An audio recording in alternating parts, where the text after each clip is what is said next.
नमस्कार, दिल्ली लाइव देख रहे हैं आप और मैं हूं आपके साथ आशीष प्रमोद गोस्वामी। अंतर्राष्ट्रीय व्यापार मेले के दिल्ली पवेलियन में इस गवर्नेंस के दिल्ली मॉडल की झलक दिखेगी। दिल्ली पवेलियन को इस बार केजरीवाल सरकार द्वारा पुनर्निर्मित चांदनी चौक का डिजाइन दिया गया है, जहां भविष्य के भारत की झलक देखने को मिलेगी।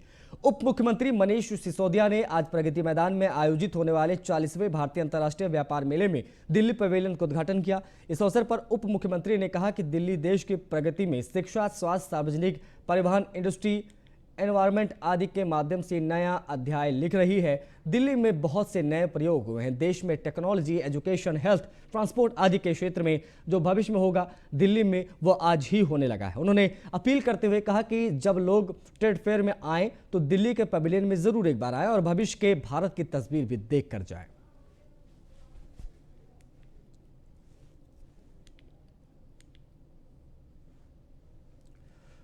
वहीं आम आदमी पार्टी के प्रवक्ता सौरभ भारद्वाज ने कहा कि बीजेपी शासित तीनों नगर निगमों को कन्फेडरेशन ऑफ एमसीडी एम्प्लॉयज ने धमकी दी है कि अगर 3 दिनों में कर्मचारियों की तनख्वाह, पेंशन नहीं मिली तो सामूहिक हड़ताल पर जाएंगे। एबीसी और डी ग्रुप के कर्मचारियों का वेतन पिछले 2 महीने से नहीं मिला है। सेवानिवृत्त के लाभ भी करीब 2 साल से नहीं दिए गए। उन्होंने कहा है कि अगर बीजेपी के नेताओं से होर्डिंग का पैसा वसूला जाए तो सभी कर्मचारियों को वेतन और पेंशन दी जा सकती है। दिल्ली सरकार ने एक बकाया रुपया एमसीडी को दे दिया है। दिल्ली को बदनाम करने के लिए बीजेपी साजिश रच रही है।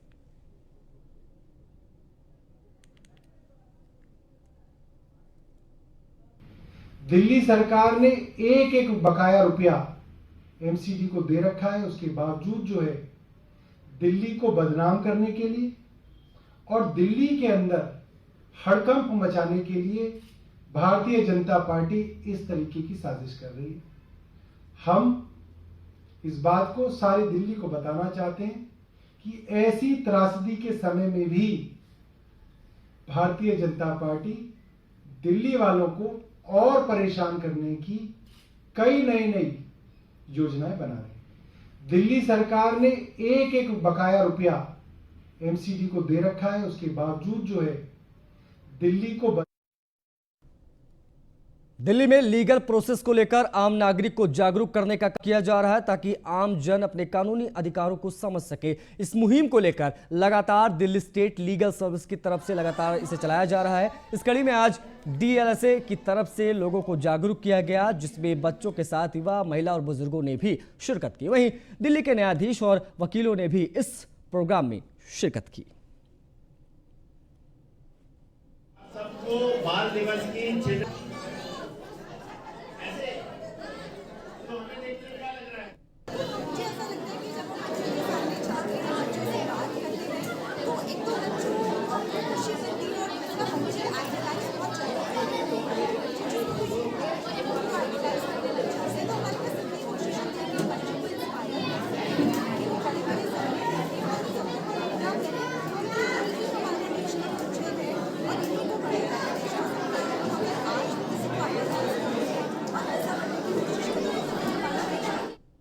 आजादी का अमृत महोत्सव पूरे देश भर में मनाया जा रहा है। इसी कड़ी में आज दिल्ली के जयपुर पोलो ग्राउंड में पोलो चैंपियनशिप का आयोजन किया गया।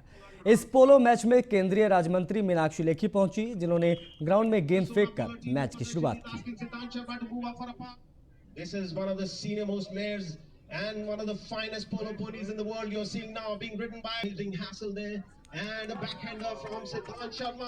It's Sanjay Kapoor who takes off a Sona Polo. It's Sanjay Kapoor. मैं मौजूद हूँ जयपुर पोलो ग्राउंड के अंदर, जहां आज एक पोलो ग्राउंड के अंदर एक चैंपियनशिप रखी गई है और इस चैंपियनशिप में हमारी केंद्रीय राज्य मंत्री मीनाक्षी लेखी जी आई हुई हैं। उन्होंने बॉल को ग्राउंड के अंदर फेंक के मैच की शुरुआत की है और हमसे बात करी है।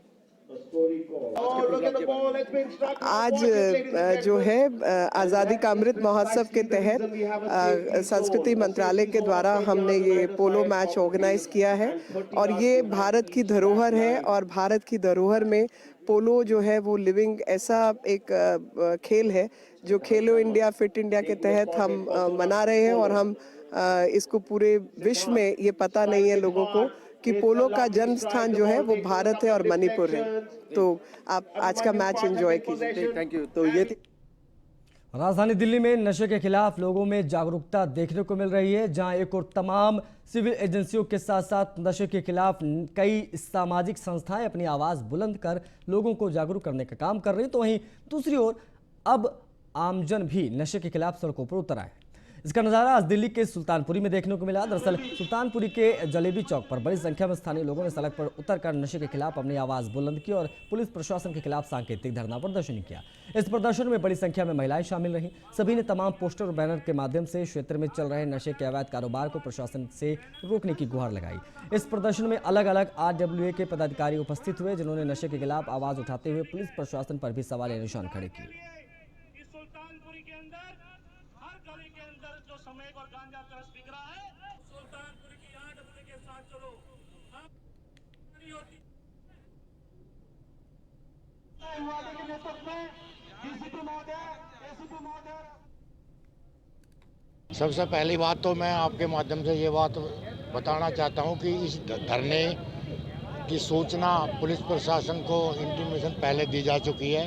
अगर यही धरना कहीं साउथ दिल्ली या दूसरे डिस्ट्रिक्ट में होता तो वहाँ पर लोकल पुलिस आपको पहले से लगी मिलती। यहाँ सुल्तानपुरी में है तो इसलिए यहाँ इवन एक बीट कांस्टेबल को भी यहाँ भेजने की जरूरत नहीं समझी। DCP से मिल चुके, ACP से बैठ करके पर्सनल बात कर चुके, SHO के साथ बैठ करके मीटिंग कर चुके, लेकिन नशे की दुकान बंद नहीं हुआ। अगर उनकी लिंगर ऑन रहते हैं वो ऐसे मामलों के अंदर, तो उनका सबसे बड़ा हाथ होता है। और कहीं ना कहीं स्थानीय स्तर पर जो लोकल छुटभैया नेता होते हैं उनका भी कहीं ना कहीं इसके अंदर हाथ होता है और उनकी सपोर्ट के बिना ये नहीं चल सकता। इस सुल्तानपुरी जलेबी चौक पर धरने पर, सांकेतिक धरने पर बैठे हैं। इसका मुद्दा है हमारा कि जो इस क्षेत्र के साथ साथ आसपास के क्षेत्र में सुल्तानपुरी, किराड़ी, मंगलपुरी आसपास के क्षेत्रों में जहाँ भी ये नशे के पदार्थों का सेवन हो रहा है और बिक्री हो रही है, उसको रोकने के लिए नशे के विरोध में, नशा करने वालों के खिलाफ, नशा बेचने वालों के खिलाफ और पुलिस के खिलाफ आज हम धरने पर बैठे हुए हैं। राजधानी दिल्ली के लालबाग इलाके में उस समय हड़कंप मच गया जब एक सिलेंडर अचानक फट गया। सिलेंडर फटने से 5 घर इसकी चपेट में आ गए। इसके कारण 17 लोग बुरी तरीके से झुलस गए, जिन्हें मौके पर स्थानीय निगम पार्षद रिंकू माथुर ने लोगों की मदद से बाबू जगजीवन राम अस्पताल पहुंचा और उन्हें प्राथमिक उपचार के बाद उच्च उपचार के लिए अन्य अस्पताल में रेफर कर दिया गया। मौके पर पर्यावरण मंत्री गोपाल राय और मॉडल टाउन से विधायक अखिलेश पति त्रिपाठी कार्यकर्ताओं के साथ परिवार का हाल लेने पहुंचे। इस दौरान गोपाल राय ने पीड़ित परिवार से मिलकर हर संभव मदद का आश्वासन दिया।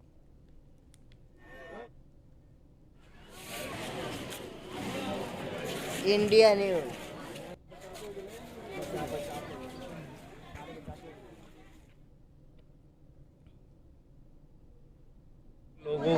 लोग जख्मी हुए हैं या कब तक क्या कैजुअलिटी है, सारी चीज़ें बताएं। कम से कम यहाँ पे जो मैं देख पा रहा हूँ और सुन पा रहा हूँ, यहाँ से 15-20 लोग घायल हुए हैं और 15-20 लोग घायल, जो कुछ लोग उसमें कुछ ज़्यादा सीरियस हैं। कई लोग विनायक में गए हुए हैं, तो कई लोग अपने जगजीवन बाबू हॉस्पिटल में गए हुए हैं और कई लोग अपने दम पे खुद ही प्राइवेट हॉस्पिटल जा चुके हैं।